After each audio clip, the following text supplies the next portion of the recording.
Bonjour et bienvenue à la deuxième vidéo du chapitre quadrilatère du programme de 4e. Dans cette vidéo, nous allons passer en revue le cerf-volant et le trapèze. Bien, commençons à parler du cerf-volant. C'est le quadrilatère qui est en rouge sur notre arbre des quadrilatères. Est-ce que vous sauriez donner une définition du cerf-volant?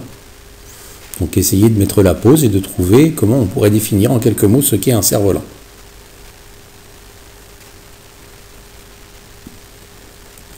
Bien, alors sachant que nous avons deux côtés de même longueur d'une part du cerf-volant et deux côtés de même longueur de l'autre part du cerf-volant, on peut considérer que c'est deux triangles isocèles que l'on a collés l'un à l'autre par la base.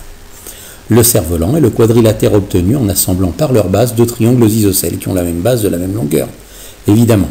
D'accord? Je vais vous demander maintenant de dessiner un cerf-volant et de coder le plus possible de choses égales, y compris avec les diagonales du cerf-volant. Donc vous dessinez un cerf-volant. Vous dessinez ces deux diagonales et vous essayez de coder le plus de choses qui vous paraissent égales. Allez-y.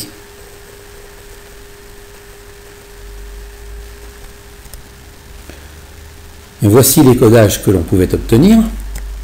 Voilà. Tout ceci se démontre en se servant de la définition. C'est pas pour rien que j'ai choisi de parler de triangles isocèles.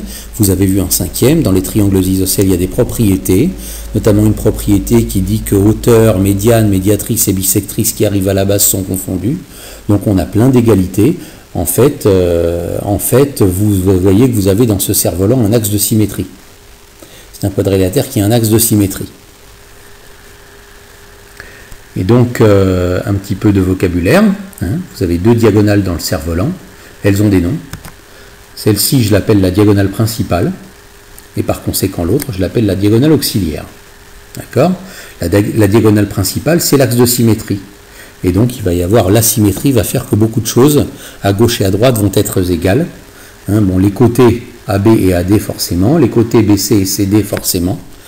Tout ce qui va faire que les triangles sont isocèles. Les deux couples de côtés consécutifs de même longueur. Essayez de trouver d'autres propriétés qu'on pourrait mettre dans ce cadre rouge qui découlent de la figure qu'on a sous les yeux. Eh bien, on peut par exemple remarquer que la diagonale principale est la médiatrice de la diagonale auxiliaire. C'est une manière élégante de dire deux choses en même temps. C'est de dire, on dit en même temps que les deux diagonales sont perpendiculaires et en même temps que la diagonale principale passe exactement au milieu de la diagonale auxiliaire. Ça vient du fait que dans les deux triangles isocèles que vous avez, celui du haut et celui du bas, la médiane, la médiatrice, la bissectrice et la hauteur sont confondues. D'accord? Et la diagonale principale est bissectrice des angles qu'elle coupe, voilà, pour exactement la même raison. La diagonale auxiliaire, non.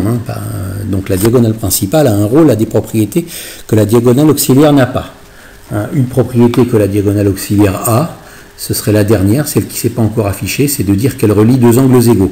Donc l'angle B et l'angle D, qui sont reliés par la diagonale auxiliaire, sont égaux, puisque ça correspond à la somme des deux angles de base des deux triangles isocèles que vous avez, et vous savez que dans les triangles isocèles, les angles de base sont égaux. Donc voilà en gros ce que l'on peut dire sur un cerf-volant. D'accord, maintenant nous allons passer au trapèze. Donc le trapèze, essayez avant toute chose de trouver une définition, comment définir en quelques mots ce qu'est un trapèze. Eh bien on peut dire qu'un trapèze c'est un quadrilatère, et qu'est-ce qu'il a de plus que les autres quadrilatères normaux n'ont pas? Il a deux côtés parallèles, donc ça fait une très jolie définition.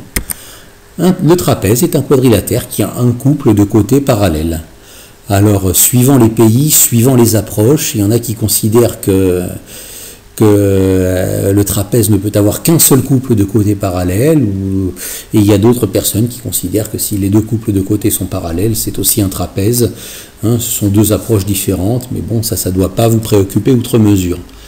D'accord? Je vais vous demander de dessiner un trapèze et d'essayer de voir ce que l'on peut remarquer comme codage, comme égalité dessus.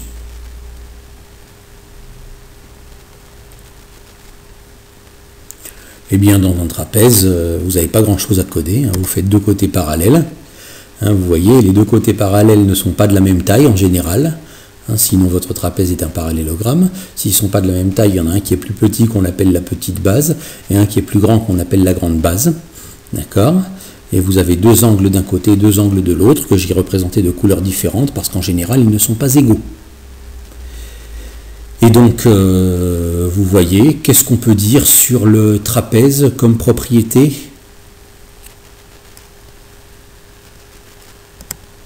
Tiens, voilà déjà la hauteur du trapèze. La hauteur du trapèze va nous servir à donner la formule de son aire. Pour tout ce qui est hauteur, vous imaginez que le trapèze est un bâtiment. Si le trapèze est un bâtiment, si c'est un immeuble, comment vous mesureriez sa hauteur? De haut en bas, vous la mesureriez perpendiculairement, comme je l'ai tracé ici. Vous pouvez la tracer de n'importe quel point tout en haut du trapèze jusqu'au point qui lui correspond tout en bas du trapèze, en étant bien perpendiculaire aux deux bases, puisqu'elles sont parallèles.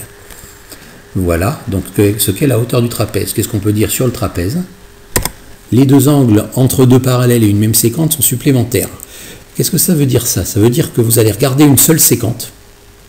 Voilà, par exemple la séquente AD. La séquente, c'est un des côtés qui n'est pas parallèle aux autres. La séquente AD, il y a deux angles sur la séquente AD, ce sont les deux angles en vert. Eh bien moi je dis que ces deux angles en vert sont supplémentaires. C'est-à-dire que AE2, leur somme vaut 180 degrés. D'accord? Donc si on en connaît un, on peut aussi calculer l'autre. Pourquoi c'est vrai? Parce que si on prolongeait cette séquente AD du côté de A par exemple, ça nous donnerait un angle qui est correspondant à l'angle D. Comme les droites sont parallèles, les angles correspondants sont égaux. Et si je prends l'angle correspondant avec l'angle A, ça nous fait des angles supplémentaires puisqu'ils forment un angle plat. Si vous prolongez la séquente du côté de A, vous vous en rendrez compte. Maintenant, vous pourrez aussi aller voir les vidéos de 5e sur angle correspondant et droite parallèle. Maintenant, donc en fait, les deux angles verts sont supplémentaires, donc AE2, leur somme vaut 180 degrés, et de même, les deux angles rouges aussi sont supplémentaires, donc leur somme vaut 180 degrés. Autrement dit, si je vous donne un angle rouge, vous savez calculer l'autre. Si je vous donne un angle vert, vous savez calculer l'autre. Si un angle vert vaut 40 degrés, l'autre angle vert vaudra 140 degrés, ce qu'il faut pour compléter à 180 degrés des angles supplémentaires. Voilà. Autre chose, la formule de l'aire du trapèze. On vous demande des fois des aires de trapèze et on n'a que rarement l'occasion de vous donner la formule, donc je vous la donne. La formule de l'aire du trapèze, c'est 1/2 multiplié par la hauteur, multiplié par, entre parenthèses, la somme de la grande base et de la petite base, en respectant bien les priorités opératoires. Donc vous additionnez les longueurs des deux bases, cette somme vous la multipliez par la hauteur, et tout ça vous le divisez par 2, ça vous fait l'aire du trapèze. Voilà ce qu'on peut dire sur les trapèzes.